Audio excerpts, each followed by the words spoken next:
Assalamu алейкум апалар, кутман кечиңиздер менен кандайсыздар? Келиңиздер, бүгүн сиздер менен сонун сабак өтөбүз.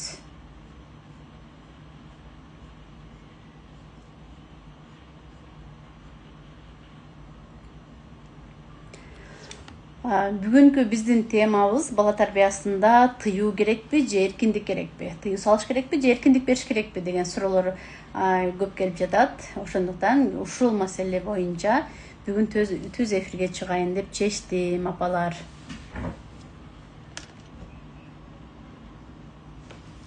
Кандайсыздар? Ассаламу алейкум. Ата-энелер, куш келипсиздер. Кутман күнүңүздөр менен, кутман кечиңиздер менен. Көптөн бери эфирге чыкпай сагынышып калыппыз.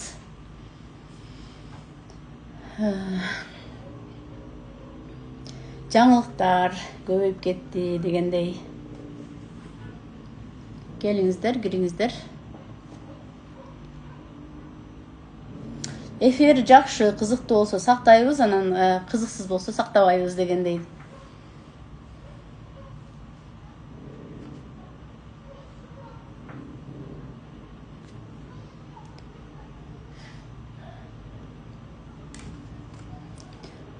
Күн аябай сонун ысып атат го.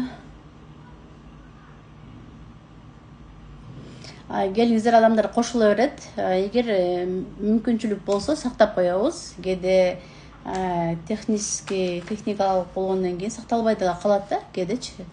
Сакталбай калса айла жоганда. Негизи бала тарбиялоодо тыюу менен эркиндиктин бул жагында тыюу, бул жагында эркиндикти ортосунда бир жипке окшогонду бала тарбиясы деп карасаңыздар болот. Эгер бул жип өтө тартылса, тыюу өтө көп болуп кетсе, бала эмне болот? Үзүлөт, өтө тартылып кетсе. Өтө бош кармап койсо, эркиндик бош болуп кеткен болсо, анда Инстаграмга бир саат коюп койдум эле, бүтөт деп атат го. Эгер автомат түрдө чыгып кеткен болсом, кайда кирем да азыр. Муну минутасы бүтөйүн деп калганын байкабай калыптым да. Эгер өтө бош болуп калса, ал жип башаламаганда болуп кетет. Өзүңүз да билесиздер, Баланы тең салмакта өстүрүү бул баарына уруксат бер, же болбосо өтө катуу тыюу сал дегенди билдирбейт да, апалар. Эркиндик менен ошо тыюу салуунун ортосундагы биз чекти билишибиз керек. Бул чекти сиздерге эч ким чызып бербейт. Бул жерде сенин чегиң деген сыяктуу. Өзүңүздүн балаңыздын жаш курагын карайсыз, балаңыздын өсүп өнүгүп жаткан деңгээлин карайсыз дагы, ошого жараша чекти өзүңүз түзөсүз, апалар. Тыюу бул коркутуу эмес. Бул коопсуздукту түшүндүрүү деп билишибиз керек өзүбүз. Биз эмне үчүн тыюу салсак, балдарыбыз жактырбай жатат, урушуп кетип жатат деп атасыздар да. Эми тыюуну биз балдарыбызга жакшы болсун деп салабыз. Жыгылып калбасын, же зыяндуу жактан алыстаталы деп тыюуларды салабыз. Бирок ошо тыюуну сиз эмнеге салып жатасыз, себептерин айтпаган үчүн балага көбүнчө түшүнүксүз болуп калат да. Тарына берет, апам эч нерсеге уруксат бербейт деген сыяктуучу. Балага болбойт деген сөз керек, бирок ал сөз коркутуп коюу үчүн эмес, ошо коопсуздугун, жоопкерчилигин, чегин көрсөтүү үчүн керек, апалар. Ошолордун баардыгын биз айтылышы керек. Эмне үчүн сиз тыюу салып атасыз? Эмне себептен? Ошолорду айтсак эле эч кандай көйгөй болбойт. Мисал үчүн, кичинекей балдарыбыз от чаап турганда же ысык жерде кармаба, тийбе деп эле кыйкырып коебуз да. Сиз урушуп аткандай көрүнөсүз балага, кичинекей бала өзүнүн жашына жараша ой жүгүртөт да, кабыл алат да. Сиздин кыйкырганыңыздычы. Сиз андан көрө бул жер ысык, балам печкабы же кандай ысык, бул жерди кармасаң колуң күйүп калат, ал сени күйгүзөт деп сиз түшүндүргөн болсоңуз, анда бала ал жерди кармасаң күйүп калат деген сыяктуу эскертүү катары кабыл алат да, туура түшүнүп баштайт, кийинкиде тийбейт. Эгер тыюу туура түшүндүрүлсө, апалар, анда бала апам менин коопсуздугумду сактап жатат, апам мени коргойт деген түшүнүк пайда болот. Эгер тыюу коркутуу менен айтылса, эч кандай себеби айтылбай кыйкырык менен айтылган болсо, бала мен туура эмес кылам, мен туура эмес кыймылдайм деген бир ишенимге. Бул дагы өзүнө өзү балоосун, өзүнө болгон ишенимин жокко чыгарып коюшу да мүмкүн. Ооба, өзүнө ишенимсиз. Мына 7 жаштагы бала тыйып атып, жалтак өзүнө ишенимсиз болуп калды дейт. Биз тыюуларды балабыз жакшы болсун деп беребиз, бирок ошо тыюуну туура тыйганды билбей жатабыз. Эгер айттым го, тыюу туура түшүндүрүлгөн болсо, балдар ыраазы болот. Апам мени дайыма коргойт, менин коопсуздугумду булар камсыздайт деп ишенимдүү жүрөт да.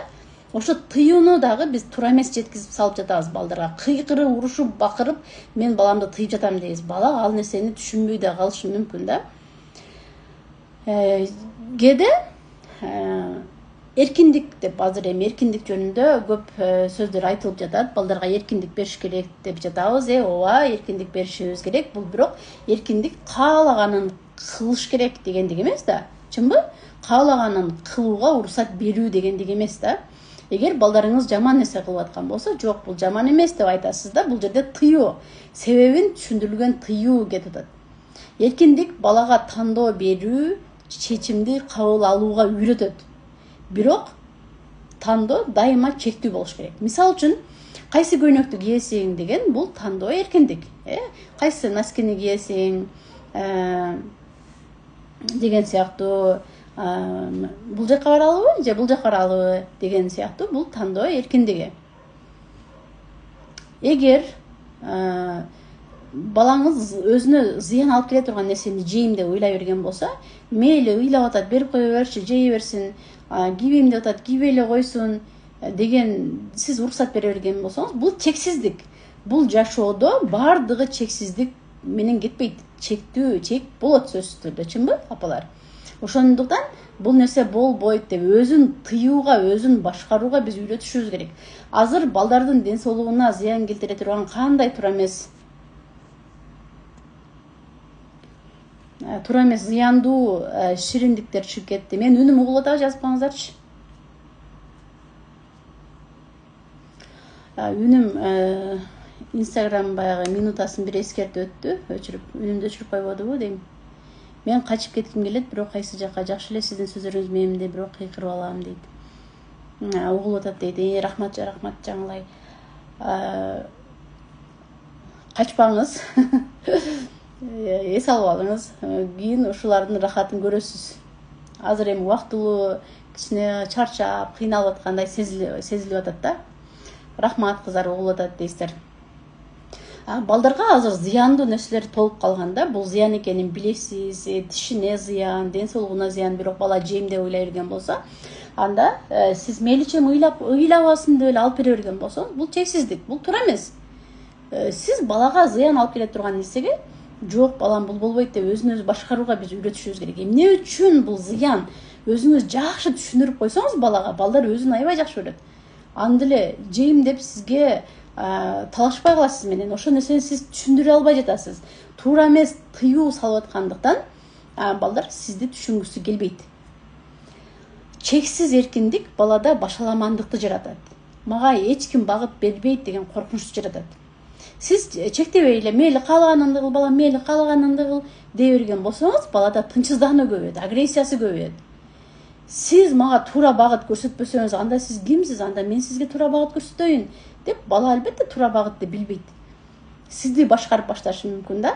Бул жердечи көрдүңүздөрбү? Баланын жаш курагына жараша тыюу да өзгөрөт, эркиндик да өзгөрөт. Ушул эсиңиздерде болсун. Биз кичинекей балдарга салган тыюуларыбызды балдарыбыз чоңойгондо да колдонуп атып, өспүрүм куракка келген балдарыбыздын ачуусуна тийип салып жатабыз. Өспүрүм курактагы баланын башына бир коюп айтканыбызды кылдырабыз деп ойлоп жатабыз. Аларга башкача мамиле кылышыбыз керек, апалар. Чоңойгон балага биз мамилебизди өзгөртө албай жаткандыктан көбүнчө конфликттер көп болуп жатат. Азыр өспүрүмдүн апалары аябай көп кайрылып жатышат да. Мына бүгүн эле кайрылды бир апа, аябай ыйлап,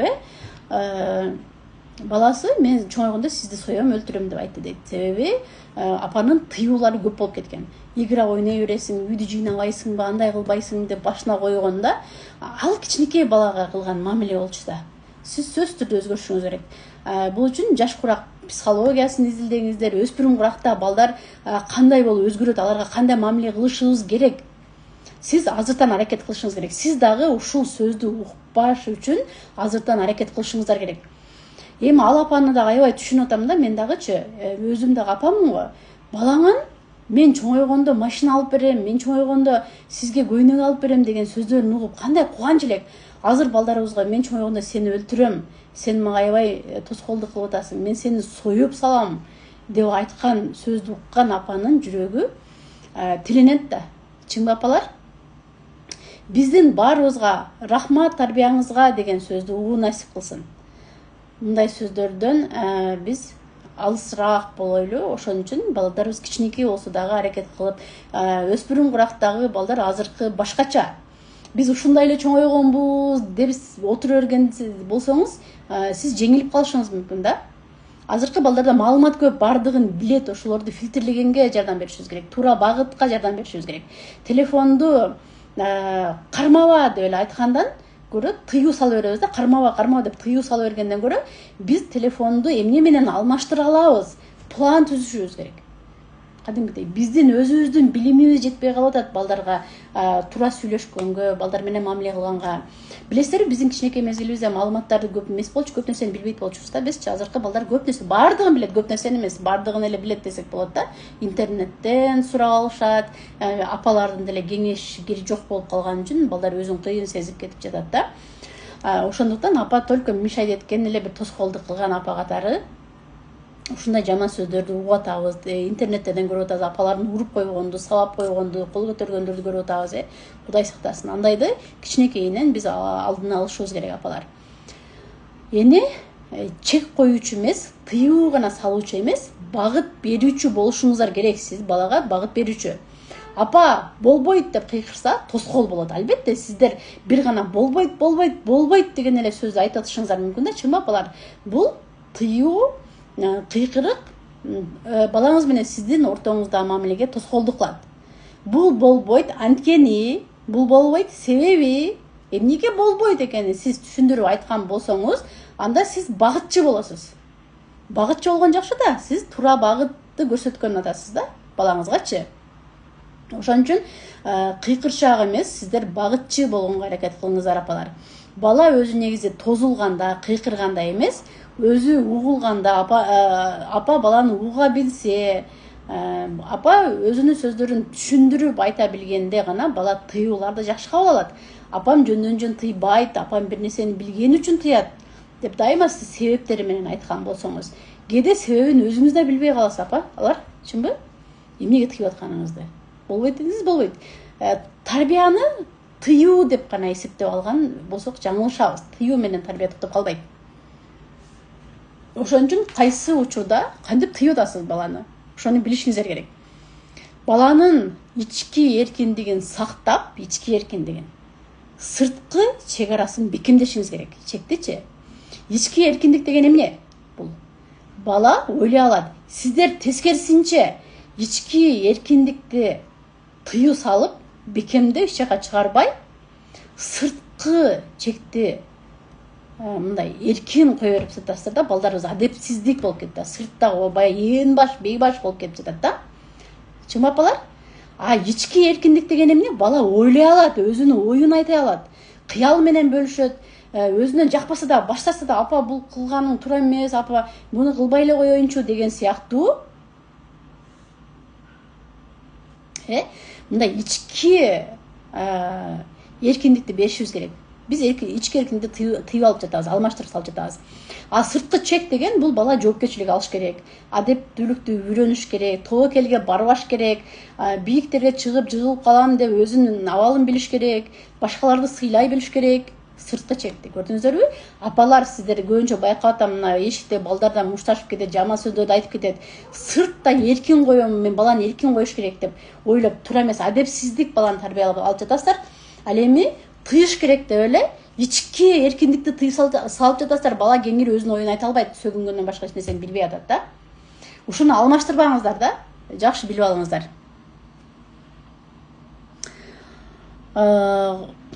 Кулпунай, балам 8 жашта. Ассаламу алейкум Кулпунай, кандайсың? Балам 8 жашта, 7 жашка чыкканда экинчи балабыз төрөлдү. Азыр өзгөрүп, куркок тартынчак болуп калды. Дейт. Внимание жетишпей жатабы деп көп сүйлөшкөн аракет кылабыз дейт. Ооба. Көп сүйлөшкөн аракет кылабыз баланын вниманиясын бизден көңүл буруубузду көбүрөөк алыш үчүн, вниманияны көбүрөөк алыш үчүн биз көп сүйлөшкөн аракет кылабыз. Бирок ал сүйлөшүү кантип жүрүп жатат? Сүйлөшүү туура эмес, сиздин гана пайдаңызга жүрүп жаткан жокпу? Ошондой билишибиз керек да. Сүйлөшүш керек деп биз көп сүйлөп коюп жаткан жокпузбу? Балабыздын оюн угуп жатабызбы? Айтам го, кээде апалар биздин анан деген эле сөзүбүз жетиштүү болот депчи. Анан деп эмоциябызды көрсөтүп, балабыздын ичиндегилердин баарын мындай суруп чыгарып алсак болот да. Кызыгуу менен. Биз анан деген сөз менен чектелбей калабыз. Биздин сөзүбүз көп болуп, бала угуучу болуп эле калбаш керек. Бул жерден бала мени да жакшы көрөт деп ишеним бериш үчүн баланын сүйүү тилин да билишибиз керек. Ал балага эгер кучактаган, чачынан сылаган, колуна жетелеген жакса, бул дене байланышы деп коет. Жаккан болсо, сиз мен сени жакшы көрөм деп айтсаңыз да, бала ал сөзгө ишенбейт. Себеби сиз башынан сылап айтасыз, сиз себеби колунан кармаган жоксуз. Балдарыбыз да ушундай да. Кээбирки балдарыбыз сүйлөгөндү жакшы көрөт. Апа, мен сени жакшы көрөм деп көп айткан балдар өздөрү дагы апасынан ошондой сөздү уккусу келет. Сиз ал балаңызды канчалык кучактаңыз, канчалык белек бериңиз, бирок мен сени жакшы көрөм балам деп эркелетпеген сөзүңүздү укпаса, ал бала дагы мени жакшы көрбөйт го деген ойдо кала берет. Анан апалар, азыр кулпунай үчүн айтып коеюн, себеби бул мени дайыма угуп жүргөндөр билет. Балдарыбыз 7-8 жашында дагы ата-энесинин сүйүүсүн текшерип баштайт. Ушундай этаптан өтүшөт. Себеби мектепке барды, баа алып баштады, өзүнөн кыйын жүгүргөн балдарды көрдү, кыйын жазган, кыйын окуган балдарды көрүп, ушуларды апам көрсө жакшы көрүп кетпейби, мен буларга караганда кичине алсызыраак экенмин го, мени жаман көрүп калбайбы деген сыяктуу ойлонот дагы апасынын, атасынын сүйүүсүн текшерип баштайт. Көбүнчө апасына, чоң бала, эркек бала болсо апасына жакыныраак болот да, текшерип баштайт дагы. Болбогон бир талаптарды коюп баштайт. Бул болбогон деп бизге болбогон нерседей көрүнөт да. Мисалы үчүн, бананды ачып берчи, носкисин кие албай, бут кийимимдин боосун байлап берчи деген сыяктуу, таппайчы кружка гана, носким гана дей берет да. Биз ал мезгилде урушуп салабыз да баланычы. Эмне себептен? Сен чоңоюп келе жатасың го. Сен кайта жаш бала болуп атасың го. Сен эмнеге жаш бала болуп атасың? Сен чоңоюп калатасың, чоңоюп келе жатасың. Өз алдынчалыкка үйрөтөлү дейбиз дагы. Баланын муктаждыгын банда кабыл албай урушуп салабыз да түртүп. Тескерисинче ал бала силердин сүйүүңөрдү текшерип атат. Ошол муктаждыктарын биз канааттандырып койсок, боосун байлап берип койдук, бананды ачып берип койдук. Алар жабыла берет да, кайта ал бала айтпайт ал нерселердичи.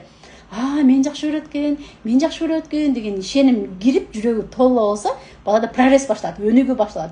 Эгер ошо муктаждыгы толбосо, бала артка кете берет. Бул регрессия деп коет, психологияда билесиздер. Регрессия бул артка кете берет да. Ынжыктап, коркок, ыйлак, көп сүйлөп аткан балар, элдин алдына чыгып сүйлөп аткан бала сүйлөбөй, түнт болуп кетиши мүмкүн дегендей да. Эми бул балдардын психологиясы өтө кызыктуу да. Окуй берсең кызыгып кете бересиң. Түрлөрү көп, ар этаптардан өтүшөт. Ушулардын баардыгын түшүнүп алсак, биз аябай жеңил болот өзү негизи. Атасы канча жаштан баштап көбүрөөк көңүл буруш керек дейт. Өтө сонун суроо. Атасы 5 жаштан баштап көңүл буруп башташ керек. 5 жашка чейин бала апага жакын болот да. 5 жаштан кийин чөйрөнү ата тааныштырып баштаса жакшы. Садикке ата алып барсын, мектепке ата алып барсын, 5 жаштан баштап алып келгенде алып келсин, эшиктерге ойногону, аттракциондорго барганда көчөгө сейилдетип чыгарып ийгиле, атасына жакындаштырып баштагыла. 5 жаштан баштапчы. Бала үйдө апанын мээримине тойду, эми сыртта чоң жашоого адамдардын арасынан чыгып атканда, атасы менен чыкканда атам коргоочу, эчтекеден тынчсызданбай, мындай ишеним менен жүрөт да. 5 жаштан баштап атасына жармаштырып баштаңыздар.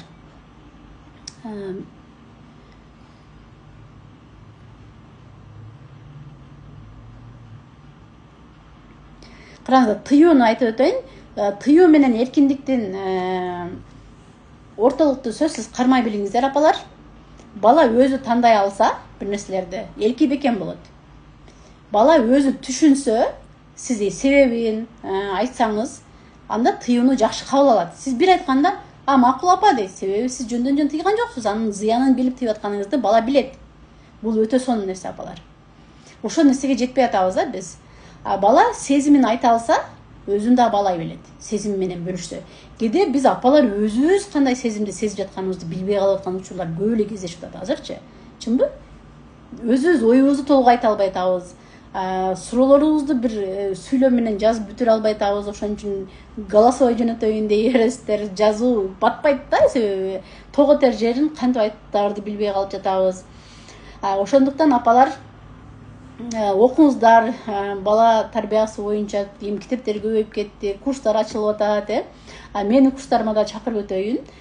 Жайкы тарбия деген курсум ачылып атат. 14-июлда башталат. Азыр катышып өтсөңүздөр, ичине кирип бонустарды, гайдтарды окуп отурасыздар. Курс башталачанда. Мындай курс көптөн бери боло элек болчу, билесиздер. Запись сабактарды берип жүргөнбүз. Бул жайкы тарбиянын ичинде 10 сабак бар. 10 сабак тең түз эфирден өтүлөт. Ушундай түз эфирден суроо жооп, WhatsApp'тан суроо жооп болот.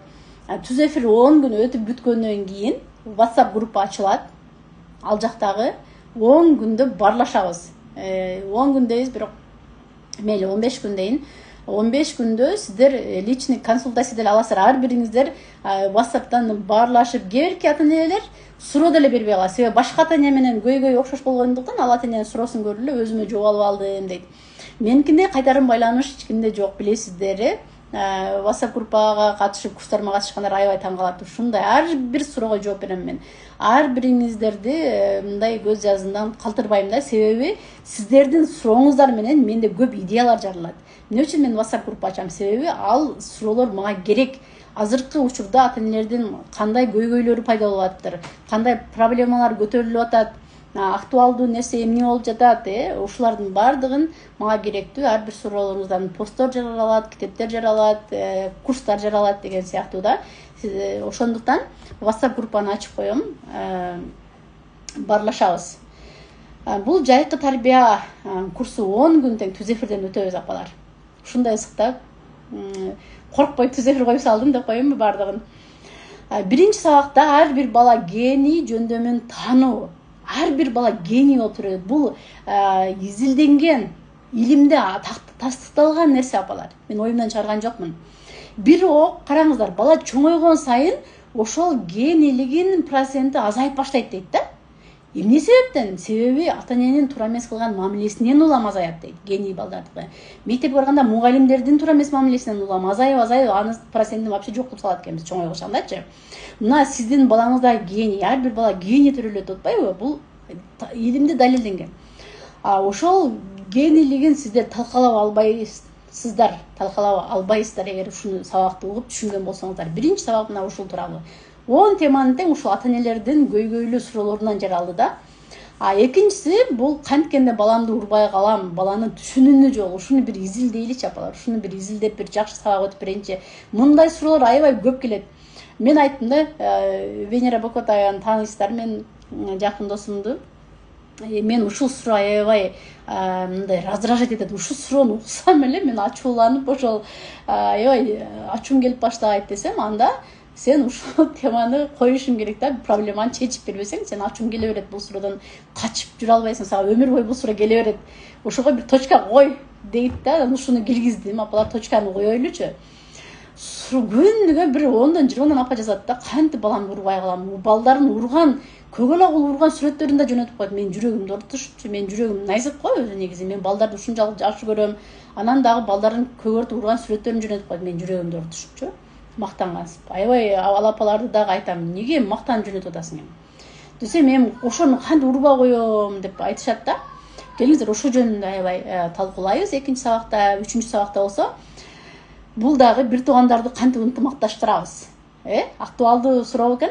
Ошол жөнүндө сүйлөшөбүз. Ынтымакты бекемдейбиз. Ар кандай техникалар менен, методдорду жасап көрөбүз апалар. Бул биринчи жолку курс жаңы ачылды. 1 жылда бир эле жол берем. Жайкы тарбия депчи, азыр берилет, болду. Андан кийинки каникулда берилиши мүмкүн, же анда башка идеялар чыгып кетеби, Кудай билет. Ошон үчүн буга азыр катталып калыңыздар. 4-нчү тема бул ой жүгүртүүнү өнүктүрүү. Ой жүгүртүү ар бирибизге керек. Бизге да керек. Кандай методдор менен, кандай техникалар менен ой жүгүртүүнү өнүктүрө алабыз балдардын. Ой жүгүртүү жок болсо балдар ийгиликке да жете албай калат. Бул аябай маанилүү, ар бир адамга керектүү сапаттардын бири. Сөз курал эмес, көпүрө дейт. Сөз мына тыюу салганды эле азыр мен билип отурам сиздердин көбүңүздөр ичиңизден кайгырып калдыңыздар да мен туура эмес тыюу салып жатыпмын. Тарбияда эле баланы коркутуп алып жатыпмын. Баламды эми кантип оңдойм деп. Мына ошол тыюуларды биз балдарга кантип туура жеткизе алабыз? Сөзүбүздү бул жактан аябай сөздөрдү көптөгөн сиздер күнүмдүк колдонуп жаткан сөздөрдү эмне сөздөргө алмаштырсак болот, ушул тууралуу көптөгөн сөздөр сүйлөнөт. 10 күн курс болсо, биякта 15 күн WhatsApp кайтарым байланыш болсо, 25 күн почти 1 ай сиздер менен чогуу болот экенбиз да апалар. Азыр жайкы каникулда катталып үлгүрүп калыңыздар. Катталган апаларга 300 оюн берилет. Ичинде 300 оюн чогултуп койгонбуз. Аябай сонун оюндар бар. Апалар аябай рахмат айтып атышат. Ушундай менет кылып чогултуп койдум. Эми сиздерди кыйналбасын деп бир группага. Азыр эми логический табышмактарды чогултуп атам.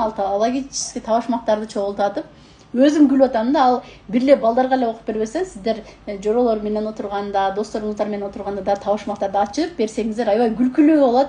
Анан бул логикалык табышмактар балдардын ой жүгүртүүсүн да өнүктүрөт. Башкача ой жүгүрткөнгө алып келет да. Жакшы, ошол табышмактарды дагы группага берем сиздерге, курска катышкандарга.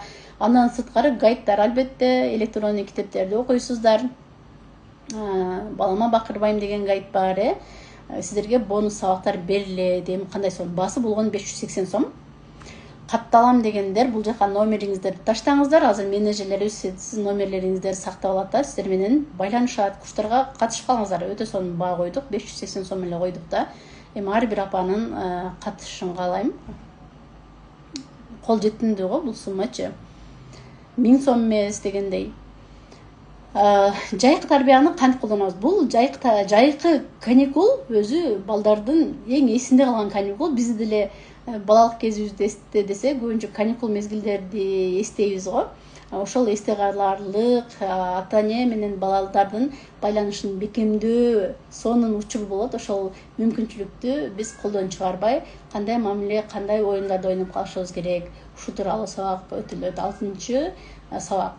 7-чиси болсо бул балдардын жүрөгүнө жетүүнүн жолдору. Канткенде балдардын жүрөгүнө жете алабыз. Себеби бул теманы эмне үчүн койдум да? Себеби айтам го, мен консультацияга кабыл алганда 5 жашар бала болобу, 16, 9 жашарбы көбүнчө балдар апа мени жакшы көрбөйт, ата мени жакшы көрбөйт деп айтып калышты деп. Азыркы учурда көптөгөн балдар ушунду айтышат. Себеби биз балдардын жүрөгүнө жетпей атабыз. Ичибизде, жүрөгүбүздө сүйүү бар. Балдарыбызды аябай жакшы көрөбүз, бирок ошону жеткизе албай жатабыз. Же туура эмес жол менен салып алып атабызбы, жетпей калып атат да. Мына ошону жетүүнүн жолдорун сүйлөшөбүз апалар. Анын 8-чиси албетте апа сизди сыйлайм деген мамиле куруу. Бул мамиле куруу, көрдүңүздөрбү? Бүгүнкү кандай жаман сөз. Мен дагы жаат болуп калдым. Апа мен чоңойгондо сени өлтүрөм, соём. Мен азыр алым жетпейт сага дептир да, караңыздарчы. Ал бала ушундай агрессиясы менен түнү апасын деле союп койсочу, Казакстандагы балдардай үй бүлөсүн союп койду го. Играга өтө берилип кеткен бала да. Ошон үчүн телефондон итаат кылыңыздар апалар. Азыр оюнчук эмес балдарды тарбиялап, баланы төрөп коюп эле карабай койгон болбойт. Кичине биз балдар менен иштешибиз керек апалар, Ошондуктан апа мен сизди сыйлайм, жакшы көрөм, сиздин тарбияңызга рахмат деген сөздү угуш апалар үчүн кандай сыймык. Сиз ушунча жылдык мээнетиңиз акталгандай, сизге бир медаль тагылгандай, чемпион болгондой ичиңизден фонтандар жанат го ушундай сөздөрдү укканда. Чынбы апалар? Ар бириңиздерге ушундай сөздөрдү угууну каалайм апалар. Анан 9-чу тема бул өзүнө ишенген бала келечекке тайманбас кадам. Албетте өзүнө ишенген. Менин диссертациямдын темасы ушул. Өзүнө болгон ишеним, өзүн табуу, анан өзүн баалоо. 3 теманы алып алыпмын да мен да өзүм. Эми тема өзгөрткөнгө болбойт. Эми 3 теманы тең изилдеп атам. Эмнесин айтасыздар? Эми өзүнө ишенген баланы тарбияласак жаманбы, чынбы? Кантип өзүнө ишеним бере алабыз? Мына ушулар жөнүндө сүйлөшөбүз апалар. Анан 10-чу бул баланын самооценкасы, кантип мен жакшы бала, өзүн өзү баалай алат бала. Самооценка тууралуу да бул ар бириңиздер эле керек, сурайсыздар көп. Көрдүңүздөр, 10 тема тең аябай актуалдуу темалар. Номериңиздерди таштаңыздар. Курс болгонун баасы 580 сом болуп атат. катышып үлгүрүп калыңыздар. Жаңы курс бул бир да болгон эмес. Темалар ар бириңизерге керек. Менин балам да сүйүүсүн көп айтат, анан сиз айткандай эркелейт дейт. Андай Зубайда кандайсыз, сүйүүсүн көп айтган болсо тил менен, балаңыз сизден дагы ошо тил менен айтышыңызды күтөт. Балдар белек бере берет го, таштарды көтөрүп келе берет, гүл апа сизге деп. Ал балдар белекти жакшы көрүшөт. Сиздер дайыма эштен келгенде чөнтөгүңүздөргө майда бир сон канттарды же майда оюнчуктарды салып жүрүңүздөр да, ушундай балам сага белек, мен сени жакшы көрөм деп берсеңиздер дагы бала кубанып калат. Ушундай каттарды, жүрөктөрү тартып, кат сага деп берсеңиздер, ал бала ушундай сүйүнүп калат. Кээинки балдар мындай зарядым өчүп калды.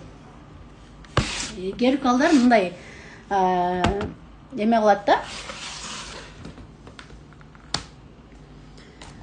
Сиздердин жаныңызда эле жүрө берет, жардамдашам, камыр кармашам же да бир нерсе кармашам деп жардамдашайын деп жүрө берет го. Оролошуп сиздерди жүзөтүп бирөө өзү жардам берем деп ойлойт да. Бул балдардын сүйүү тили жардам. Алар дагы сиздерден жардам күтөт. Бут кийимин кийип атканда сизди карап кой жардам бере калабы, бир нерселерин кийип атканда сиз жардам берсеңиз, апа мени жакшы көрөт экен деп ойлойт. Мына сүйүү тилин билесиздерби? Сүйүү адамдын 5 сүйүү тили бар деп китепте эле бар го. Ошол сыяктуу да 5 сүйүү тили. Бири кучактоо, сүйлөө, жардам берүү, белек берүү, анан убакыт. Анан жөн эле сиздин жаныңызда жакшы убакытын өткөзгөн бала, ал бала дагы сиздин убакыт бөлүшүүңүздү карайт. Алардын чогулуштарына, мектептеги, садиктер оюндарына барбасаңыз, алардын жүрөгү ооруп калат. Аларга сөзсүз барышыңыз керек. Аларга убакыт бөлүп жанында болуу өтө маанилүү. Мына ошентип, мисалы үчүн бизге башка тилде французча мен сени жакшы көрөм деп айтаса деле тура беребиз да, түшүнбөй элечи. Ошондой эле балдардын өзүнүн түшүнбөгөн тилинде биз сүйүүбүздү билдирип аткан болсок, балдарыбыз түшүнбөйт.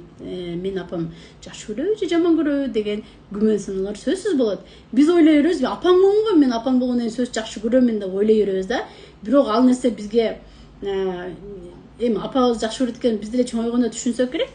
Азыркы балдар негедир мына мен балдар менен иштешип жүрүп ушул нерсени биринчи укканда таң калып жүрдүм.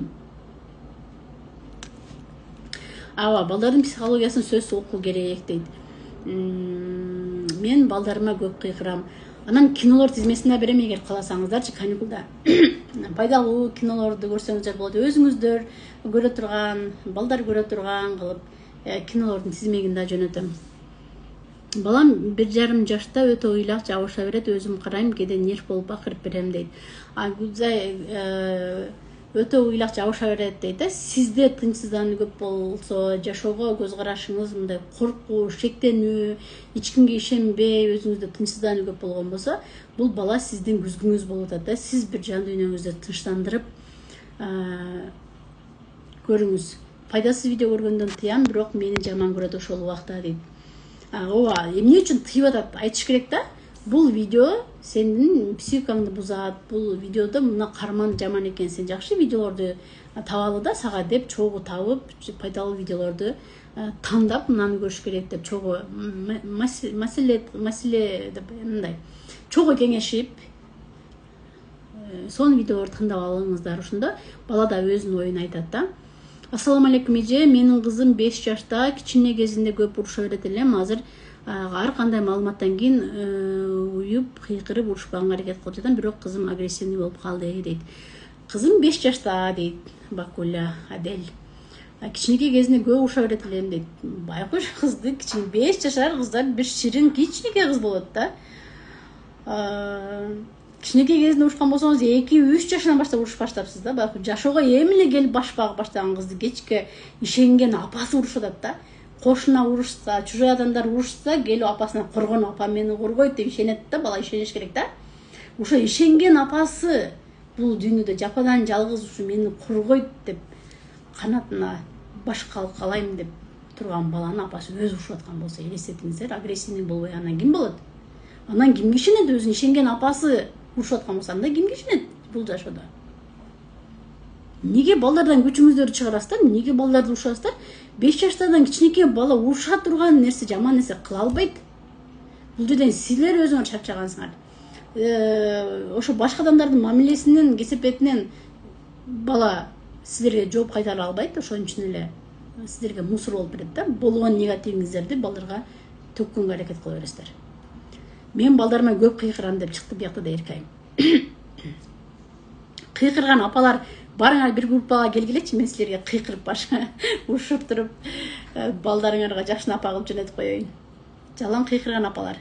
Качан каттоо башталат дейт. Каттоо башталды, мына азыр номериңиздерди таштасаңыздар, биз сиздер менен байланышабыз. Катталып үлгүрүп калыңыздар апалар. 580 сом деген не деген акча? Бул жактан түз эфирден күнүгө баарлашабыз 10 күн. Кызым коркок өзүн теңдүүлөр арасында жооп бере албайт, тартынчак болуп калды. Мен кандай мамиле кылам дейт. Бакулядер. Коркок бу кызыңыз же тартынчак көрүш керек да. Мүмкүн коркпойт, жөн гана тартынып аткандыр. Өзү теңдүүлөр арасында жооп бере албайт. Мүмкүн ой жүгүртүүсү да кантип жооп бериш керек билбейт болушу мүмкүн да. Бул кызыңыз менен иштешсиз албетте. Иштешсеңиз өстүрөсүз. Кызыңыз кичинекей, сизде шанс көп.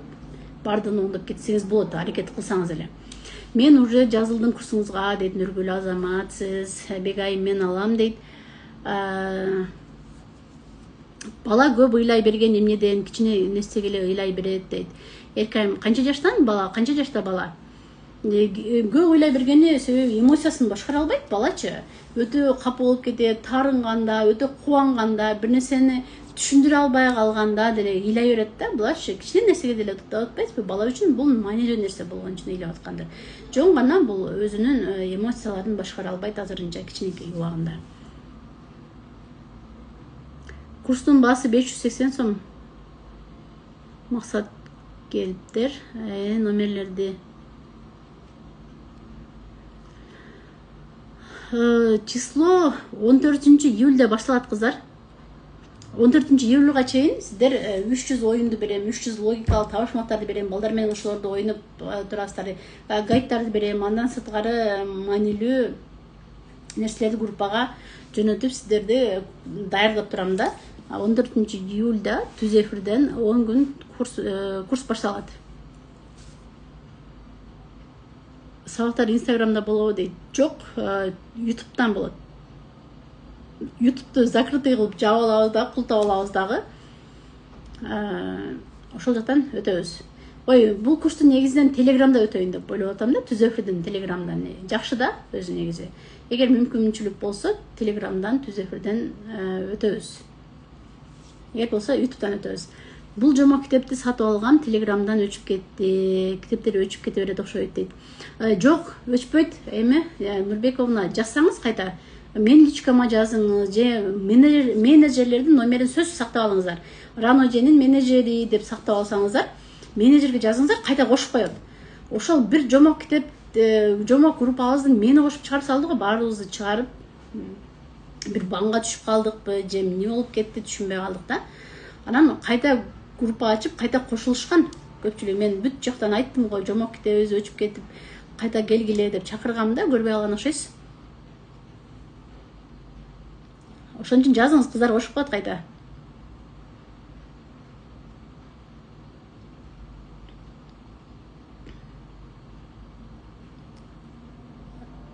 Ооба, толук маалымат беришет, сурасаңыздар, курстардын темаларын жөнөтүшөт. Мен да толук маалымат бердим. Мен балам гүл алып келе берет дейт Өмүралиева. О, анда балаңыздын сүйүтүлү белек экен, анда сиз да балаңызга белек, балам мына сага кат, мына сага белек деп белек бере берсеңиз, аябай сүйүнөт да.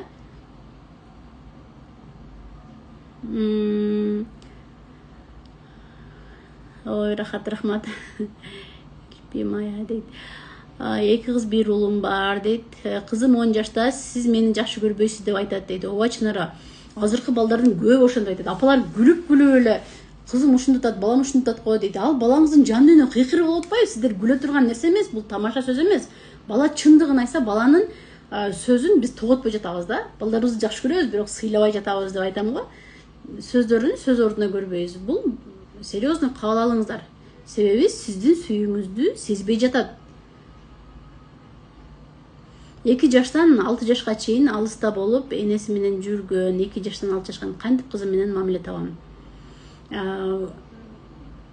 кызыңыз 10 жашта, переходный возрастка жакындап атат. Чынара азыр сиздин эң сонун мүмкүнчүлүгүңүз өтө сонун. Себеби 10 жашта өспүрүм куракка келгенде билесиз, жаңы нейрондор пайда болот экен деген акыркы 10 жылдыкта илим позор изилдеп чыкты. Бул деген сиз кызыңыз менен мамилеңизди сонун кылып алсаңыз болот, кызды баланы өспүрүм куракта жакшы жакка оңдоп кетсек болот дегенди билдирет да. Ассаламу алейкум, менин кызым 13 жашта, азыр өзүнчө комнатада эле отургусу келип калды. Биз менен тамак жегенде гана чогуу болуп, бул нормаль дейт. Ооба, бул нормаль. Кызыңызга тийишпей эле туруңуз азырчы. Мүмкүнчүлүк, мындай эркиндик, мейли өзүнүн комнатасында отурганы жакшы да, главный билесиз өзүнүн комнатасында. Чыгык, сен эмнеге бөлүнүп алдың, сен эмнеге антип атасың дей бербеңиздер. Сенде баары бар го, эмне жакпай атат, эмнеге капа болуп атасың, көңүлүңдү аччы дей бербеңиз. Себеби сиздин кызыңыз азыр переходный возрастта чоңоюп атат, денеси өсүп атат, чоңоюп атат, денесинде ооруксуналар пайда болуп атат, кыжалатчылыктар каптайт, эне болууга даярданып атат. Гормондору, организмдер ар бир жеринде бир өсүү жүрүп атат да, өзгөрүү болуп атат. Ошондо булардын нерв системалары денеге ыңгайлаша албай калат дагы, эмоционалдык толкундар башталат. Өзүнүн эмоцияларын башкара албай калат, таарына берет, бултыңдай берет, ар бир нерседен эле эмнеге мен аңырайып карап койду, эмнеге бул мындай кылып койду, жагы сиздики жакшы чогуу чай ичет экен, тамак жейт экен. Тамак да жебей калат, себеби чалкылдатып ичет, бир туугандардын кылыктары жакпай калат. Бул куракта дегиле эч нерсе жакпай калат. Бул өзү табигый процесстердин бири. Биз балдарыбызды өспүрүм курак үчүн тарбиялабайбыз да, биз балдарыбызды чоң жашоого тарбиялайбыз. Ошондуктан бул процессти чогуу жеңели. Көбүнчө баланы өзүн калтырабыз дагы, биз проблема менен чогуу болуп кучакташып алабыз дагы. Баланы жалгыз калтырып кыйнап коебуз. Эй бала, сага бардын алып бердим го, телефон дедиң телефон, кийим дедиң кийим, да эмне жакпай атат деп ушулабыз да. Сиз балаңыз менен бирге болуп, балаңызды колдоп, проблеманын өзүн калтырып, балаңыз менен чогуу болсоңуз, албетте көйгөйдү жакын жолотпойсуздар. Ассаламу алейкум, балам акыркы убакытта кыжырланып калды, 2 жаш 8 ай. Балам акыркы убакытта кыжырланып калды, 2 жаш 8 ай. Мен да уруп салат, ойлогон ою сурагандар орундалбай калса дейт. Талип кызы Мари, сиздики да 3 жаштагы кризис башталды. Ойлогон ою сурагандар орундалбасы. Менин курсумда окугандар бул нерсени сурабайт болчу да. Сиз менин курсумда вообще окуй элек окшойсуз, сизди курска чакырам сөзсүз түрдө. Себеби 3 жаштагы баланын 2,5 жаштан башталат да. Баланын өзүнүн ою, өзүнүн көз карашы калыптанып баштайт. Мен дагы адам, бөлөк адам экенмин. Апам өзүнчө адам, атам өзүнчө адам, мен да өзүнчө адам экенмин. Мен дагы ойлогон ойлорумду булар аткарыш керек, менин каалоолорумду аткарыш керек деп ойлонуп, жеке инсандыгы калыптанып баштайт. Фундамент башталды балаңызда. Фундамент, өсүп өнүгүү, адам болуп калыптанып баштады. Ушул куракта балдарыбызга өзүнүн ойлогон ою сурагандар орундалбай калса деп атпайбы, караңыздар. Ойлогон ой пайда болуптур, өзүнчө сурап калыптыр, көз караш пайда болуптур деп биз сүйүнүп, балам чоңоюп аткандырбай деп сүйүнбөй калайлы аяктан. Биз болсо кайта, азыртан тилимди албаса, азыртан кежиленбаса чоңойгондо кантем? Азыртан муну жок кылышым керек, сындырышым керек деп туруп өзүнүн пайда болуп келе жаткан ойлорун сындырабыз, көз караштарын жок кылганга аракет кылабыз, басымдабыз, талкалайбыз. Анан чоңойгондо мына 5 жашар кызым түн, 8 жашар кызым коркок деген суроолор анан жай баштайт да. Бул мезгилде сиз балаңыздын сезимдерин, эмне ойлоп аткан оюн, сурагандарын, каалоолорун, сен ушуну каалап атасың балам деп койсоңуз, ооба, апа мен түшүндү деп ойлойт. Анан кийин, бирок андай кылганга болбойт да, муну эртең кылбайлыбы же кийин кылайлыбы, сен ушуну каалап атканыңды мен түшүнүп атам деп жылдырсаңыз болот да. Сиз биринчи эле бул 3 жашар, 2 жаш 8 айлыкка сен ушундай кылгың келип атабы деген нерсени, апа мен түшүнүп атат деген нерсени берип коюшуңуз керек да. Андан кийин сиз өзүңүздүн каалаганыңызды кыла бересиз. Мындай го, кансе болот, как башты, алдысы болот, жаш башты дейт го. Өзү буларды аябай оңой жолго салса болот. Бирок эми биз апалар балдарыбыздын сүйлөбөй, ызылдабай, кезирленбей, унчукпай эле диванда эле кыймылдай отура беришин кааласак болбой калат да. Апалар бала деген шок болот, өсүп өнүгөт, кыймылдаш керек, кыйкырыш керек, өзүнүн оюн айтыш керек. Эми мындай кыймыл менен өсөт да балачы. Бул жерде эмне үчүн сиздер тыюу саласыңыздар? Бул жерде апалар эгоист. Өзүңүздөрдүн дискомфортуңуздар үчүн гана балдарга тыюу саласыздар. Сиздер жакшына сабак көрүп отурасыздар. Же бирөө менен сүйлөшүп отурганда балдарыңыз ызылдап жүгүрүп оюнуп бир нерселерди сүйлөп келет, кыйкырып ушасыздар. Себеби сиздин дискомфортуңузду өзүңүз үчүн ойлоп атасыз да, сизге тоскоолдук кылып атышат. Балдарга эмес, балдар жакшына эле ойноп атат, сиз жөн эле жооп берип койсоңуз болот, ызылдай берсин, жүгүрө берсин, кыйкыра берсин дегендейчи. Бул жерден дагы ошонун ортолукту бир карманышыбыз керек да, бирок сизди урган болбойт.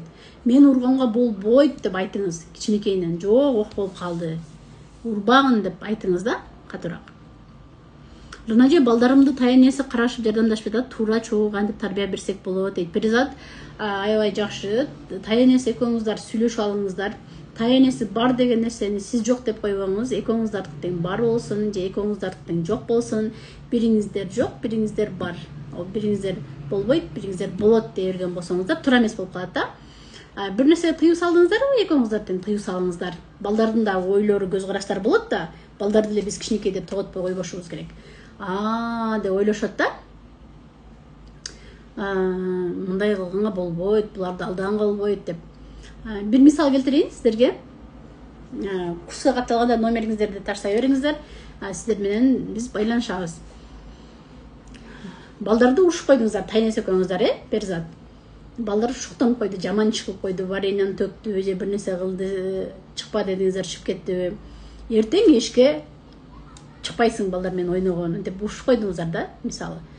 Эртеси келгенде аябай бала ойногусу келип, нараңыздардан өбөт, береңиздерден өбүп, апа чыгып келерейинчи деп миң жолу кайталашат го, жаныңыздарды койбой. Анан сиздер жылап кетип, баш чыгып келерчи деп койсоңуздар, ура, мен апа, мен жакшы апа деп бетиңиздерден өпкөн боюнча жүгүрүп чыгып кеттиби. Сиздер баламды сүйүнүп койдум, кулак миымда тынчып калды деп үйдө отурасыздар да.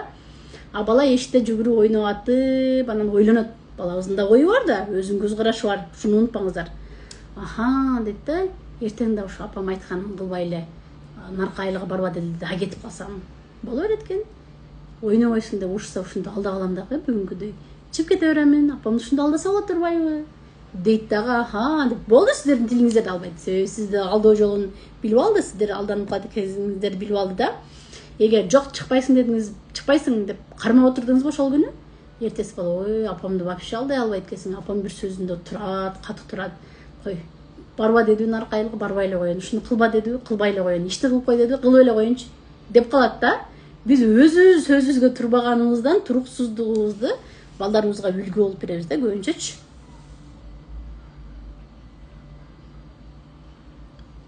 Саламатсызбы? Менин балам кичине сүйлөп койсом эле тез эле ыйлап жиберет. 11 жаш дейт. Анаркулова, балаңыз эми ыйлаган өтө жаман сапат дебейм. Бирок коркуп кетеби? Сиз сүйлөп койсоңуз туура эмес, сын айтып атасызбы, же шылдың барбы арасында, же салыштырып койдуңузбу? Эмне деген сөз айтып атасыз? Мына ошону караш керек да бул жерденчи. Значит, ошо баланын жүрөгү назик. Балаңыз меланхолик болушу мүмкүн да, спортко кызыкпайбы? Анан жайыра кыймылдашат, меланхоликтер аябай назик болот жүрөк. Болор болбосун эседе ыйлай беришет да. Бул балдарды урушканга вообще болбойт, сындаганга болбойт, салыштырганга, шылдыңдаганга болбойт. Жөн гана токтоо менен жакшына түшүндүрүш керек да буларгачы. Сангвиник темпераментти балдарды катуураак кармап, деп мындай пышыгыраак кармашыбыз керек. Ал эми меланхоликтерди ушундай назик ыйлак болушат да булар. Бирок булар аябай таланттуу балдар болушат. 2 кызым, 1 уулум бар. Үй жумушу башка, иштер көп, балдарга кол тийбей калат. Сиз айткандай майда чүйдө көңүл бур деп внимание керектигин билдиришет. Убакыт жок деп өзүмдү актайм. 6-7 жаштар кыздарым дейт Керимбаева. Биз убактым жок деп өзүбүздү өзүбүз алдайбыз атпайсызбы? Чындап эле өзүңүздөрдү алдайсыздар. Убакыт тапсаңыздар болот да. Чынбы? 20 мүнөт, мейли, жарым саат. Бир күндө 12 саат, эми 14 саат деп коеюнчу. Түндө 8 саат уктайсыздар го. Балдарга жарым саат убакытта ойноп, күлүп, тоого түшүп койсоңуз, ошо деле сүйүнүп, жетиштүү болуп калмак да. Жарым саат эле убакыт расписанияга жазып коюңуздарчы. Мына расписания мектепте бар эле го, математиканы аткарышым керек, анан кыргыз тили болот деген сыяктуучу. Күнүгө жатардын алдында сөзсүз мына оюндарды ойнап, мына 300 оюнга кошоюн сизди. Ичинен тандаңыз дагы, атасын кошуп алып, атасына сүйлөшүңүз. Гел мына кыздарга жарым сааттан убакыт бөлүп коелучу. Бир күн сен убакыт бөл, бир күн мен убакыт бөлөйүн деп өтө катуу чарчашсаңыздар, черезден бөлүп алыңыздар. Өзү негизи 1 саат убакыт бөлсөңүздөр вообще сонун болот. Эми убактыңыздар жок экен, мейли жарым саат болсо дагы убакыт бөлгөнгө аракет кылып коюңуздар. Кийин ушул Керимбаева, кыздарыңыздын кичинекейинде сиздерге жармашып кучактап апа деген күндөрүн сагынасыздар. Чоңойгондо мына эже айтып атпайбы, биз менен бөлөк эле отуруп калды, бир эле чай ичкен чогуу кирет деп. Жаштагы эженин кызы чай ичкен чогуу кирет экен. Кээп балдар вообще чай ичкен да кирбейт. Болду, кетет. Кийин ошол мезгилин сагынып анан кийин өзүңүздү күнөө эле отурасыз да. Ойноп кучактап кичинекей кезин кадимкиде сагынам кээде мен дагычы, балдардынчы. Сонун мезгил 6-7 жашар. Мен апам эң дүйнөдө жакшы апа деп сизди чындап жакшы көргөн, көздөрү менен чын жүрөгүнүн сүйүүсү менен карап турган мезгилде ушуларчы аябай жакшы көрөт да силердичи. Эми ушул убакытты кетирбей элечи, бул иш өмүр бүтпөйт го. Биз көргө киргенде эле тиричилик өмүр бүтпөйт апалар. Ошонун арасынан жарым саат бир убакыт тапкылачы балдар, эң баалуулук го. Балдарыбызды өзү негизи биринчи орунга коюшубуз керек да. Менин кызым ынжык көп ойлойт, азыр 3 жашта кылам деген кылдырат дейт. Мына Саида сиздики дагы азыр айтып өттүм, уксаңыз керек баягы 2 жаш 8 айдык бала ушундай 3 жашта кризис деп коет. Китептер аябай көп го 3 жашта кризис жөнүндөчү. Эжеке, балам 1-класс бүттү, сабагы начар, кошумча сабакка берсемби, баламды кантип жардам берем дейт. Эми сабагы начар болгондо 1-класста эмне жазуу бар, шар окуй албайт абы, шар окуй албайт абы. Жөн гана балаңызды кыйнабай шар окуу методуна бериңиз. Болду, балаңызды шырылдатып шар окуп койгондон кийин сулуу жазуу методуна бериңиз. Болду. Жетишип кетет. Кыйнап эле, урушуп эле аны сабак караганды сабак карайлы дегенде эле сабакты эмес апанын кыйкырганын эстеп баланын жүрөгү түшүп калат. Баш керек да.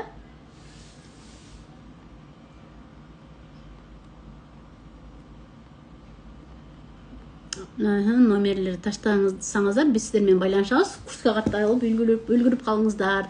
Менин кызым 8 жаш, уулдарым 4 жана 1,5 жаш. Кечте кыйкыра берет. Кызым 8 жаш, уулдарым 4 кечте кыйкыра берет. Индилерим башкарам деп ура берет. Уулум сылап сыйпалай берет. Кичинем шок, үчөөнү ынтымакка келтире албай жатам. Кантсем болот дейт. Эми үчөөнү ынтымакка келтирем деп кыйналсаңыз убактыңыз да көп кетет, убара болосуз дегендей да. Үлгү болуңуз, ар бирине мамилеңизди өзгөртүңүз. Чоң кызыңыз кимден үлгү алып атат, кечке кыйкыра берет деп атасыз. Сизден үлгү алып аткан жокпу, сиз аларга кечке кыйкырып аткан жоксузбу. Сиз жөн гана өзүңүздү оңдоп, аларды ынтымактуу кылам дебейсиз, өзүңүздүн жүрүм турумуңузду, аларга кылган мамилеңизди оңдой берсеңиз, баардыгы калыбына түшөт да, өз негизичи. Биз аларды оңдойбуз, үчөөнү ынтымакка келтиришим керек дей бергенден андай болбойт. Ынтымак деген бул сабак эмес. Ынтымак деген бул бир күндө калыптана турган нерсе эмес. Бул көп убакытта калыптана турган бир адамзаттын баалуу сапаттарынын бири да ынтымактуулук. Караңыздар, өткөндө биздиге мындай суроо берди да. Салт менен үйрөтпөйсүздөрбү? Кыргыздын салты менен тарбияны үйрөтпөйсүздөрбү дегендей кылды. Салт деген сиз үчүн эмне деп сурай берсем, ынтымактуулук, учурашуу. Эми салт деген өзү негизи тушо кесүү салтыбыз, бешикке бөлүү, кыз узатуу дегендей да. Эми салт менен адептүүлүк, бул сылык сыйпоо болобу, сылык сый урматтуу болобу, сылык көрсөтүү деген сыяктуу бул адептүүлүк, бул кыргыздын эле салты эмес, адамзаттын баардыгына тиешелүү жакшы сапаттар болот да. Бул ынтымактуулукту үйүңүздө көп жылдар бою калыптана турган нерселер. Жолдошуңуз экөөңүздөр үлгү болуп беришиңиздер керек. Эң эле жакшы жыйынтык алып келе турган ынтымактуу кылганга ушул нерсе да. Түшүндүрө алдым окшойт. Мен катуу кол энемин, 12 жаш кызым менен жакшы сүйлөшө албайбыз дейт. Мен катуу кол энемин дейт. Эми мен катуу кол энемин мен эркелете албайм, мен ушундай адам мындай дей бербейм. Адамбыз го, өзгөрсөк болот. Балдарыбыз үчүн өзгөрө алабыз. Кызыңыз сиздин жакшы сөзүңүзгө, жакшы мындай сырдашып отурганга муктаж болуп аткандыр. Сүйлөшө алсаңыз болот, аракет кылсаңыз эле болот, баардыгы жакшы. түнт болуп калса бала эмне кылыш керек? 18 жашта дейт. Алтынай, мүмкүн балаңыз түнт эместир. Мүмкүн кээки балдар өзүнүн арасынан көп сүйлөбөгөн болот. Көпчүлүккө кошулбайт. Меланхоликтер көбүнчө ушундай көрүнөт да. Өзү менен өзү жүргөндү жакшы көрүшөт булар. Себеби ичинен көп ойлонот, жан дүйнөсү бай болгон үчүн. Просто балаңызды билиш керек да, кандай түнттүктүн да түрлөрү бар да, кандай түнт болуп, же сиз уруша берип түнт болуп калды, же сиздерге тарынганынан да түнт болуп кетет. Баланы эч ким укпаса да түнт болуп кетет, ичине кирип кетет, эч ким укпайт, мени андан көрө сүйлөбөй эле коеюнчу деген сыяктуу. Өзүнө бир ишеним бере алган жоксуздар. Же 18 жашта балаңызга туура багат көрсөтүп айтсаңыз болот. Сонун жооп алдым, рахмат сизге дейт. Аллахым ыраазы болсун. Ассаламу алейкум. Менин балам 10 жашта, кечке ойноп кетет. Кантип туура график коюп китеп окуганга кызыктырсам болот дейт. Аида, кантип китеп окуганга кызыктырсаңыз болот дейт. Эгер үйдө китеп окугандар бар болсо, балаңыз албетте китеп окуганга кызыгат. Менин үйүмдө бардык жакта китептер бар. Эми аякта биздин убакта телефон жок эле да, мейли. Азыр деле мындай бардыгы китеп, кечке китеп окуган үчүн айласы жок, балдарын деле китеп кармап окуп башташат да. Уялгандан делечи. Бул жерден китеп окуу деп туруп отургузуп алып кызыктыра албайбыз баланы. Сиз эмнеге өзүңүз жыргап китеп окуй отуруп бересиз, мен окуй беришим деген сыяктуу да. Биринчи чогуу окуп баштаңыздар. Мен жомокторум чыгып атат го, ошону унутуп калыптым го, сиздерге жаңылык. Билесиздерби? Уже билсеңиздер керек, Апамдын жомоктору деген жомок китебим чыгып атат. 30-июнда колуңузга тиет буюрса. Анда сатып алсаңыздар болот. Ар бир региондорго жеткизүү бар. Апамдын жомоктору. Ошондой жомоктордон аябай сонун жомок экен деп биринчи өзүңүз үнүңүздү чыгарып окуп бериңиз. Кызыктуу жерине келгенде токтотуп чыгып кетип калыңыз.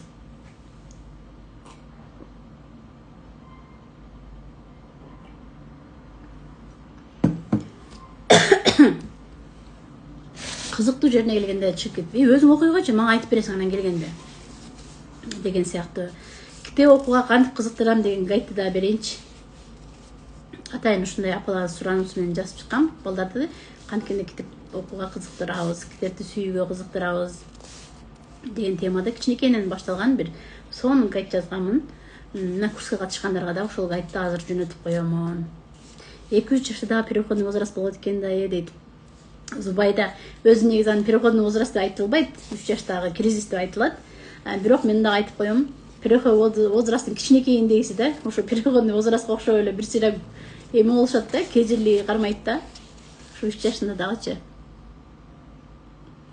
Эң туура айтасыз, мен чоң балдарымды коркутуп тарбиялаптырмын дейт. Ооба, биз ошо коркутуп тарбиялаганды, балдар коркконун бизди сыйлап атат деп түшүнүп алат экенбиз да. Сыйлоо менен коркуу бул экөөнү ажырата албай калып атабыз да кээдечи. Ушуну ажырата билишибиз керек апалар. Балдар коркуу эмес, бизди сыйлап, ортодо сый менен мамиле кылыш керек да. Сыйлап тура калыш керек, корккондон тура калбай. Менин 5 жаштагы кызым болор-болбос нерсеге ыйлактап эле кыйчып калды. 3 жаштагы инисин бул кичинекей эле деп урушуп башкара берет. Экөө тиштешип, чачташып урушуп кете беришет дейт. Бул жерде эмне үчүн чачташып урушуп кете берет? Бул жерде адилеттүүлүк мамиле болгон эмес да. Кичинекей бала үчүн кыз көп урушуп калган. Сен ушуну ойготуп ийдиң, уктап атат иниң. Иниңди жыгытпай кара, жете эле ойнот деп жоопкерчиликти үйүп коюп атасыз. Ушул кичинекей баланы көрүп, сен болбогондо мен жыргап жашайт элем. Сен мен бир жашоомо тоскоолдук болдуң деп кыз жек көрүүсү пайда болуп атат да, ушу бир тууганындачы. Алардын баарын ким пайда кылат? Биз өзүбүз пайда кылабыз апалар. Сиз чоң кызыңыз үчүн төлөгөн жоксуз да. Эми бир кыйкырса ойготуп коюптур, ошон үчүн чоң кызыңызды урушкан болбойт дегендей да. Ошолордун баардыгын кыз сактап кала берет дагы, ушинтип негатив менен чыгарат. Бир ынтымактуу эмес, аны көргөндө ургулап ушундай жек көрүүсү пайда болот да. Эми азыр калыптандырсаңыз болот өзүңүз. Мен 13-14 жашта 2 кызым бар. Кантип тарбиялам, өтө көп урушуп салып жаткандай болуп жатам, кантем дейт. Ой, сиз өзүңүздүн көп урушуп жатканыңызды билип жаткан болсоңуз, бул өтө жакшы нерсе. Сиз бир лестницага көтөрүлдүңүз. Сиз өнүгүп атасыз. Өзүбүздүн катабызды билгенде гана биз оңдой баштайбыз да, катабызды билбесек, мен туура эле кылып атам деп кызылдарыбызды дагы катуулап бекер бир тест таасирлерин тийгизип калышыбыз мүмкүн да. Ошон үчүн сиздин өзүңүздүн туура эмес мамиле кылып атканыңызды билдиңизби? Эми оңдоо болгонго өзүңүздү оңдогонго даярсыз. Курска жазылыңыз сөзсүз түрдө. 580 сом деген не деген акча? Бардыгы өтө эле арзан түшүп кеттиңиз дейт. Эми апалар сиздер үчүн көбүнчө апалар карап турсам үйдө отурган, бала баккан апалар ичеди иштебесе, эми ушундай арзаныраак коеюн да деп койдук да кыздар. Кайнатам бардык нерсеге тыя берет. Балдарымды кыйкырса, чуркаса, бакырса деле баламды урушуп берет ысылдабы деп балам 5-8 жашта дейт. Эми кайнаталарга бирдеке деш кыйын, эми дей албайбыз да.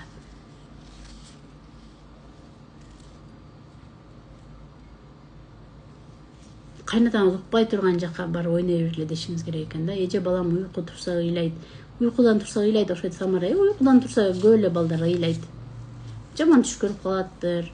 Же кээ манайы жоктур. Көбүнчө ушу меланхоликтер эртең менен манайы жок турат да, түнкү ыйлап. Бирдеме десең эле мени эч ким жакшы көрбөйт деп ыйлактай берет, кычып дейт. Жумаева, бирдеме десең эле мени эч ким жакшы көрбөйт деп ыйлактай берет, кычып дейт. Балдар ушундай манипуляция болот да. Бирдеке десең мени эч ким жакшы көрбөйт. Азыркы мага консультацияга келген балдар да мени эч ким жакшы көрбөйт деп күлгүзүшөт да. Ой, сени бардыгы жакшы көрөт дегесең, жок, мен апам да жаман көрөт деп, апасы экөө жетелешип келишет өзү деп айтышат да. Балдар менен иштешип, ошо сүйүү тилдерин туура билип, аларга туура мамиле кылсаңыздар эле жакшы көргөнүңүздөрдү жеткизе аласыздар. Бул жерден жакшы көргөнүңүздөрдү билет, кээ бир балдар манипуляция да кылат да. Атайын сиздин точкаңызга тийгиси келет. Балдар аябай манипулятор болот, билесиздер да. Рунажи, ойбой, мен гүлдөп кетти го бияга. Мейлен. Рунажи, менин кыздарым Уда 5-4-2. Машаллах, өмүрлөрүн берсин. Баарына бир нерсе алатын болсок, бирдей алабыз, бөлүшүп жегиле дегенди түшүнүшпөй ыйлай бериле беришет. Кандай кылсам болот дейт. Бөлүшүп жегенди Гулина билишпейт. Ар бирине бирден алыңыздар. Анан ким сизди катар-катар төрөсүн дегендей да. Бул кыздар деле ошондой айтат да. Эгер бөлүп бере турган болсоңуздар, өзүңүздөр бөлүп бериңиздер. Аларга көрсөтпөй туруп бөлүп бериңиздер. Ар бирине өзүнчө ошондо ынтымактуулугун сактап каласыздар да. Ар биринин өзүнүн буюму болуш керек. Оюнчуктары коробкага салынган, ар биринин өзүнүн орду болуш керек. Силер бир туугансыңар чоо ойногула, силер бир туугансыңар бөлүп жегиле дегендер ушул ынтымактуулукту бузат, ортодо бири-бирине душман болуп калышат. Талашып, тартышып. Ар бири өзүнүкү болсо, биринин биринин сурап ойношот. Бул кайта ынтымактуулукка, бири-бирине адилеттүү, бүкө жакшы мамиле кылганга үйрөнүшөт да, коммуникацияны үйрөнүшөт дегендейчи. Саламатсыз, балама катуу сүйлөп баштасам эле туалетке чыгып кайтат Наргиза. Ооба. Кээки балдар ушундай чындап эле ичип ооруп кетет. Кыжаат болуп кетет да. Алар мектепке барганда дагы ушундай кээде мектепке барып кечке кыжаат болуп эчкилеринен коркуп мектепке окубай калган да окуучулар болот, ичи өтүп кете берет да.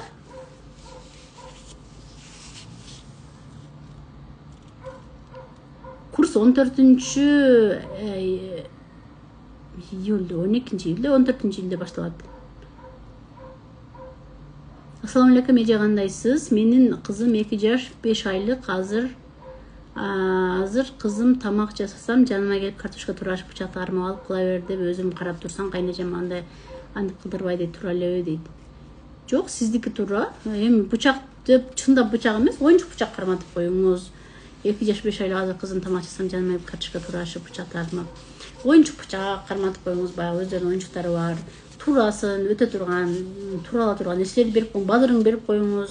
Сиздики жакшы, туура. Азыр интернеттен көрүп атасыз, Кытайдын балдарын садикте кандай тамактарды кылып атышатчымбы? Бул деген Монтессоринин методдору жакшы жардам берет өнүгүп өскөнгө кийин. Канчалык эрте эмгекке аралашкан балдар, ошончолук эрте ийгиликти багындырганын дагы окумуштуулар изилдеп чыгышкан апалар. Ошондуктан эмгекке көндүрө бериңиздер эртерээк. Мен гүлдөр чыгып, жүрөктөр чыгып, башкача маска кийип калдым окшойт. Саламатсыз, Рунажи, 4-5 жаш балам ыйлап өзүнүн айтканын кылдырып жатат. Кандай кылсам болот дейт, насихат. Балаңыз аябай шокпу, насихат. көбүнчө сангвиник темпераменттер аябай айтканын кылдырат. Кандай айтканын кылдырат? Эгер айтканына сиздердин мүмкүнчүлүгүңүздөр болсо, мейли ушуну кылабыз. Эмне үчүн кылабыз? Бунун пайдасы бар үчүн кылабыз. А эгер зыян болсо, туура эмес болсо, муну кылбайбыз. Эмне үчүн кылбайбыз? Ошон үчүн кылбайбыз. Ыйласа эле бул ыйлайт деп эле кыла берген болсок болбойт да, анда эртең жаман нерсени деле ыйлайт деп кыла беребизби? Бул жерден ыйласа дагы сөзсүз болот, болбойт деген нерсени айтып үйрөнүшүбүз керек. Эмнеге балдардын ыйынан коркосуздар? Сиздин сабагыңыздан кийин 2-3 күн жакшы апа болуп жүрөм, андан кийин баягы калпыбызга келебиз дейт. Кирим баягы калпыңыздарга келбей турган кылып чыгаш керек болду сиздерди.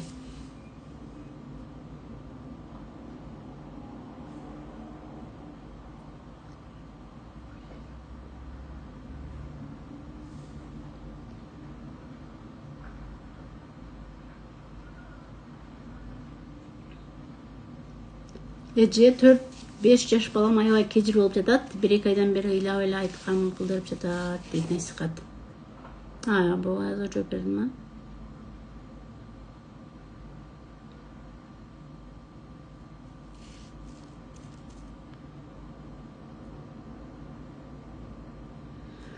Ой, апалар, бул эми түбүнө түшпөй койдум го такыр эле.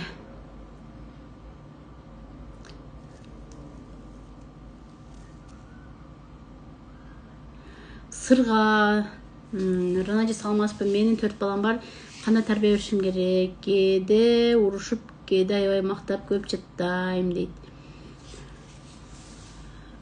3 жаштан кийин кеч дегенге кандай дейсиз? Кошулбайм мен 3 жаштан кийин кеч деп. Кээ бир апалар 3 жаштан кийин кеч Кыргызстанга аябай таркап кетиптир дагы. 5 жашында мен уже кеч калдым деп апалар карабай койгон апаларчы. Мен уже кеч калбадымбы? 3 жаштан кийин кеч деген китепти окудуңуз беле деп бир апа жазат. Айналып кетем. Балаң эми жаш болса салды го 5 жашта. Кандай кеч калдың? Аракет кыла бер. Эч кандай бизге шылтоо эле болсо болду да. Кеч калыпмын деп шылтоо кылып эле ошо китепке күнөө кылып коебузбу? Эми аракет кыла бериш керек 3 жаштан кийин кеч деп эле отура бербейчи. Эми биз деген кыргыздын менталитетибиз бар, аны япондун немеси жазган го. Бар жакшы нерселер деле бар ичинде. Кайсыга жооп берейин? Мына сыргага жооп берейин деп аткам. Кээде урушуп, кээде аябай мактап өп жаттайм деп атасыздар. Эң жаман апа ким? Менин эфиримди уккандар билет. Эң балдар үчүн коркунучтуу апа бул ишенимсиз апа. Дайыма урушкан болсоңуз сырга, дайыма урушкан болсоңуз, балаңыз ошо сиздин урушканыңызга настрой болот да, апам азыр келип урушат деп даяр денесин даярдап отурат. Эгер дайыма мактаган болсоңуз, апам азыр мактап бизди урушпайт, эркелешип деп ошого денеси жайлы, ошого даяр болот. Бирок сиз бир күн иштен келип мактайсыз, бир күн келип иштен келип урушасыз. 1 сааттан кийин кучактап өбөсүз, 1 сааттан кийин урушасыз. Ишенимсиз апасыз. Бала урушкан апага настрой болуш керекпи же апасы күлүп жайнап келеби? Мээрим берген апага настрой болуш керекпи? Билбейт. Тынчсызданып, азыр кандай болуп өзгөрүп кетет апа? Ушуябы же мактабыябы? Деп апасын өзгөрүп турганын көргөн бала тынчсыздануу менен чоңоюп калат. Биягында тынчсыздануу аябай бар болуп калат. Бир калыпты болгонго аракет кылыңыздар. Эгер ачууланып барасаңыздар, эмнеге ачууланыңыздар? Мен азыр ачууланып турам балам. Силер өзүңөр ойноп турган, мен кичине өзүмө келип алайын. Мен иштен ушундай ишим бүтпөй ачууланып келдим. Эмне силерге ачууланган жокмун, мен башка нерсеге ачууландым дегенди билдирип коюшубуз керек да, апалар. Анан бир туруп эле кучактап өпүп эле, бир туруп эле кыйкырып бакырып эле өзгөрө берген болсок, сиздердин эле жолдошуңуздарды элестетиңиздерчи, бир келип эркелетип коет, бир келип урушуп коет. Анан иштен келе жатат дегенде эле жүрөгүңүз түк азыр маңай жакшы келеби? Да бир нерселер таап кыжыңдабайбы? Же жакшына келеби, же жаман келеби? Кыжаат болгон тынчсыздануу эң жаман нерсе да.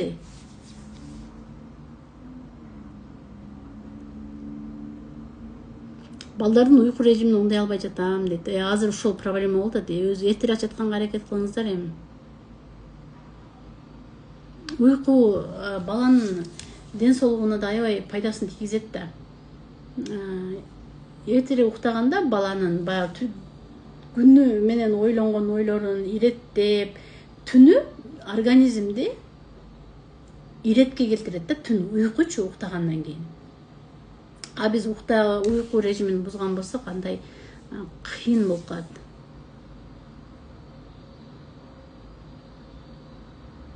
Алты жаш, 4 жаш мени укпайт, тоготпойт дейди Динара. Кандай 4 жашта кызым мени тоготпойт деп турсаңыз эми. Орусча сүйлөгөн кызымды кыргыз класска жаздырып салым, кыйналат кое дейди. Ооба кыйналат эми Айзада. Кызыңыз орусча ойлонуп калган эмени кыргызчага эми берип көрүңүз, карап көрөсүз да 1-2 ай. Мүмкүн кызыңыз чыйрак болсо үйрөнүп кетет. Үйдө кыргызча көбүрөөк сүйлөй бериңиздер. 1 классында анча кыйналбай, билинбей үйрөнүп кетиши мүмкүн. Чоңойгондо берсеңиз кыйналып калат. Ассаламу алейкум, сиздин жардамыңыз керек болуп жатат дейт. Эмне кылышты билбей жатам. Башкалардан сурасам, элик орусча, элик кыргызча деп атышат. Сиздин жоңуңуз мага абдан маанилүү. Эмнени түшүнбөдүм Батма? Элик кыргызча, элик орусча деп жатат дейт. 7 балам бар дейт. Машаллах. Салиха. Торт бышырасызбы? Менин боюма балдарым жөнүндө жаман ойлор келе берет. Эмне кылсам болот? Балдарым бар. Эмне качып кетет комментарийлер. Бар мектепте жакшы окушат, ошентсе жаман ойлор келе берет дейт Салиха. Эми ой күлүп кой. Көпчүлүк апаларга деле ой бир жакшы ой келип кетет, бир жаман ой келип кетет дегендейчи. Көнчө позитив кылып, жакшы ойлорду ойлогонго, жаман ой келсе кубалап жиберип жакшы ойлогонго аракет кыла бериңиз. Жаман ой бир сизге келбейт. Эми адам болгондон кийин пендебиз, ойлор келип кетип турат дегендей да. Кайсы тилде мектепке берсем жакшы дейт. Батма, сиз айылдасызбы, шаардасызбы? Шаардагылар өзү итаги эле балдар орусчаны жакшы сүйлөйт да. Кыргыз эле мектепке бергениңиз жакшы. Айылдагы балдар, айыл дегенде кандай кыргыз тилдүү айылда жашаганда, орус мектеп болгон болсо, алар орус мектепке берсе жакшы. Себеби кыргызчаны алар унутпайт. Мектептен орусчаны үйрөнүшөт. 4-5 жаш кызым Энурез эмне кылсам болот дейт. Айша, 4-5 жаш кызды Энурез деп айтпайт, диагноз койбойт эч ким Энурез деп. 6 жаштан кийин гана коюлат. Энурез 5 жаштан кийин гана коюлат. Чоң баламдын кемчилигин эле көрө берем дейт. Ой, апалардын бардыгы ушундай. Балдардын кемчилигин гана көрө беребиз. Аны кылба, мына кылба деген сыяктуу. Жакшы эмне силердин тыңдап, менин тарбиямда деп ончукпай байкамаксанга салып коебуз го. Тескерисинче жакшы нерселерине басым жасап, анча-мынча туура эмес нерселердин көз жумуп койгон, мындай туура эмес нерсе дегенде жаман иштерин эмес.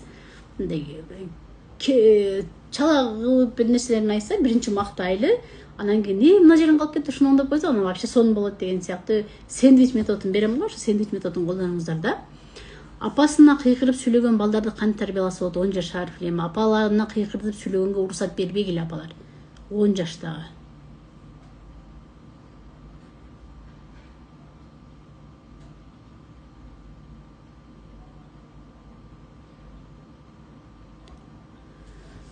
Ой, апалар эртең да түз эфирге чыгам, коштошоюн сиздер менен. Тынч болуңуздар, аман болуңуздар. Обедте чыкканга кандай карайсыздар, жазыңыздарчы. Эртең саат 3-тө чыксам, күн ысыкта үйдө отуруп алып көрө аласыздарбы? Же 1-ге чыксам эфирге, кандай дейсиздер? Суроолоруңуздарга жооп берип, эртең дагы бир жакшы темада чыксак. Жазыңыздарчы. Же кечинде эле ушундай маалда чыга берелиби саат 10-да? Эми 10-да азыр киргендер баары 10-да дейт да. Мүмкүн эртең обедте кирип көрөйүн саат 3-тө түз эфирге. Келиңиздер. Ассаламу алейкум. Рананчика 10 жашта балам китеп окуйлу десем ыйлай баштайт. Эмне кеңеш бересиз дейт. Эми жумай китеп окуганды биз баягы жазалоо катарында көрүп алган окшойт балаңыз. Китеп окуганда кыйналам деген сыяктуучу. Китеп окуганды бир аябай китеп окуйбуз деген сыяктуу бир жакшы нерсе кылып тааныштырыш керек болчу да балага. Балага биринчисинде бир урушуп түз отур, кыймылдабай отур деп китеп окугандачы. Балдарыбыз, кээбирки балдарыбыз кыймылдап атканда эсине жакшы кирет, жакшы түшүнөт. Бир нерселерди кармалап, басып тура берсин да. Эртең да улантабыз. Эртең саат 3-тө чыгам эфирге. Макулбу? Ой, мына катталыңыздар. Каттала элек болсоңуздар, подписацияны басып, катталып коюңуздар. 3-тө, эртең 3-тө кирип көрөйүн. Бүрсү күнү саат 1-де кирип көрөйүн. Адамдар аз. YouTube каналдан көп кирип атышат, түз эфирге. YouTube'дагыларчы кыйын. YouTube'дан да мен көрөсүздөр, көрбөйсүздарбы? YouTube'га түз эфирге киргендечи. ютубка көбүнчө Россиядагылар кирет да. 2 күн ютубтан түз эфир өттүм го. Сиздер кирдиңиздерби, кирбедиңиздерби?